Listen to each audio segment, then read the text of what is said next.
Hey movie lovers, welcome to another episode of E-Money's Reviews. We got so much to talk about today. We've got two movies, we've got movieisms, I'll probably throw in a rant or two, and happening this weekend, one of my favorite events all year long, is Fandom Fest weekend.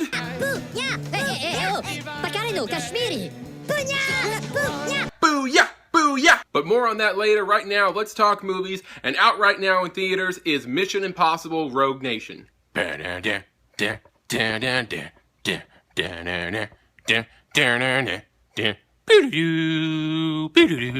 Tom Cruise returns as Ethan Hunt in the fifth installment of the Mission Impossible franchise. This time, Ethan and his team faces opposition on both sides as the IMF is shut down just as they're closing in on a shadow organization known as the Syndicate. Along the way, Ethan meets Ilsa Faust, played by Rebecca Ferguson, who may or may not be working for the Syndicate. Now, this movie does a good job keeping you guessing as to Ilsa's loyalties. Is she with them? Is she not? As you watch, you're gonna change your mind a few times. Rogue Nation has plenty of action throughout, is not completely predictable, it does keep you guessing on a few different things, and is sure to keep you entertained. I give Mission Impossible Rogue Nation 3 popcorns out of 4. And now moving on to the next movie, it's not really a new movie, it came out earlier this year, but it's one that not many people know about, and that's the sci-fi thriller Parallels. In Parallels, a group of friends search for a lost loved one and follow its trail to an abandoned skyscraper, but soon learn that the building is actually a gateway to parallel dimensions. Now, I actually did a little bit of research on this film, and I found out that it was actually a pilot for a proposed TV series,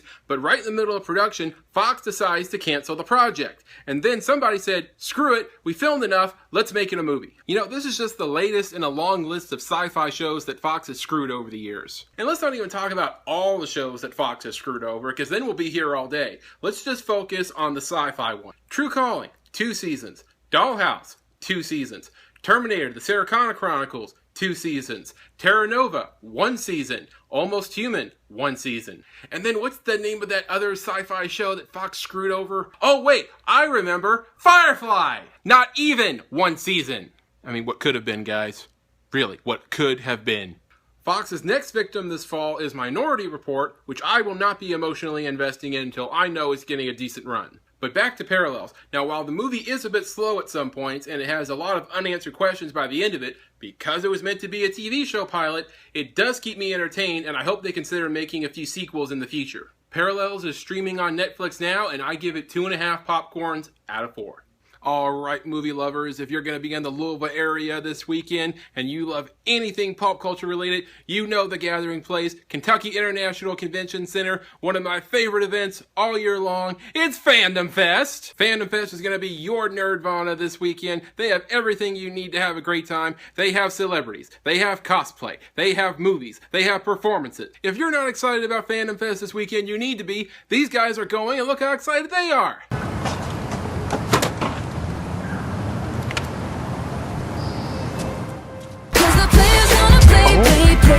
Play, and the haters gonna hate, baby. I'm just gonna shake it off. Heartbreakers gonna break, and the fakers gonna fake, baby. I'm just gonna shake it off. I never miss a beat. I'm lightning on my feet, and that's what they don't see.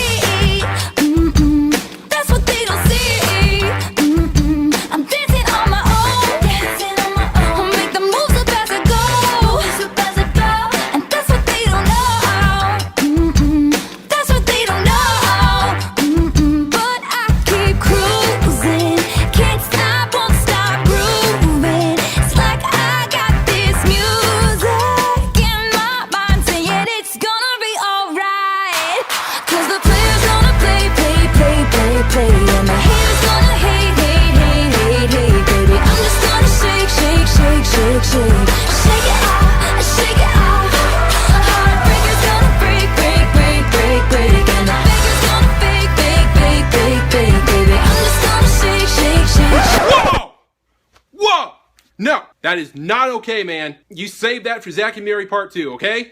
Alright, it's that time of the show. It's time for E-Money's Movieisms. And of course, all movieisms do contain spoilers, so stop watching if you don't want spoilers to any of these movies. And today's movieism is what I call pulling a Dallas. And what a Dallas is a movie that usually involves time travel or a dream that by the end of it, 90% of what you just saw didn't happen or even matters. I really hate it when a movie does a Dallas. This movieism comes from the classic television series Dallas, which admittedly I have not seen, but I know enough about what they did to know that it sucked. Alright, now let me try to walk you through this.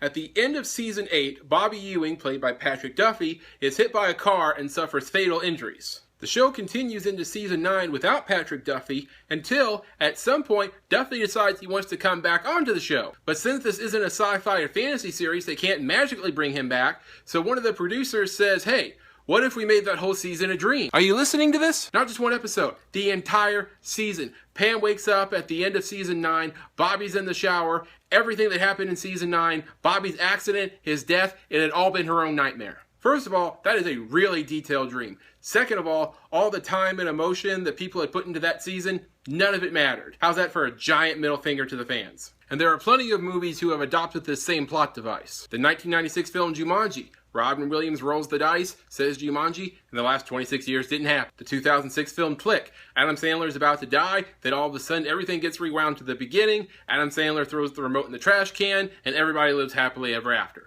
The 2007 film Next. Almost the entire movie turns out to be a distant vision of Nick Cage's character who has to leave his true love in order to prevent the disaster he saw in his vision. Twilight Breaking Dawn Part 2. The one redeeming quality of that whole damn movie, an epic battle between Volturi and an alliance between vampires and werewolves. Then, at the conclusion of the battle, you find out it was just a vision of things that might happen, and then everybody turns around and goes home. Sparkling vampires. Up here are just a few more examples of movies pulling a Dallas. And remember guys, if you want to expand your movie knowledge, go to listchallenges.com. There you can type in just about any kind of movie genre you can think of to find lists of movies that you need to watch to become the ultimate movie buff. Alright movie lovers, that about does it for this episode. If I don't catch you at Fandom Fest this weekend, I will see you next time on eMoney's Reviews.